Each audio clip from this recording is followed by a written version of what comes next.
मौलाना नदीम सिद्दीकी यांच्या अध्यक्षतेखाली जमियत उलमा हिंदचे जिल्हा अधिवेशन संपन्न झाले। मौलाना हारिस इशाअती यांची जिल्हाध्यक्षपदी निवड करण्यात आली। राष्ट्रीय पातळीवर कार्यरत असलेल्या जमियत उलमा हिंद या संघटनेच्या सोलापूर जिल्ह्याचे अधिवेशन प्रदेशाध्यक्ष मौलाना नदीम सिद्दीकी यांच्या अध्यक्षतेखाली संपन्न झाले।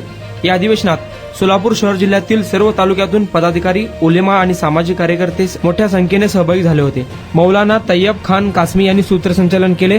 यानंतर जमियत उलमा हिंदचे जिल्हा सचिव हसीब नदाफ यांनी अधिवेशनाचा उद्देश आणि महत्त्व स्पष्ट केला। यावेळी विविध विषयावर मौलानांनी मार्गदर्शन केले। जमियत ही फक्त वैचारिक मतप्रदर्शन करणारी संस्था नाही, ती कृती आणि संघटित प्रयत्नांची चळवळ आहे, असे मौलाना हारिस यांनी म्हटलं आहे। मौलाना मोहम्मद इब्राहिम कासमी यांनी अल्पसंख्याकांचे अधिकार, संविधानिक सुरक्षितता यावर मार्गदर्शन केले। यावेळी हाफिज चांदा, हाजी सत्तार दर्जी, आयुब मंगलगिरी, अब्दुल रशीद आळंदकर, डॉक्टर मनसूर दलाल सर, आरिफ शेख, डॉक्टर इलियास शेख, मुस्ताक इनामदार, अलीम नाईकवाडी, सरदार नदाफ, इंजिनियर मुस्ताक भागवान, मुन्नाभाई शेख, खालिद शेख यांच्यासह असंख्य सामाजिक कार्यकर्ते, उलेमा उपस्थित होते।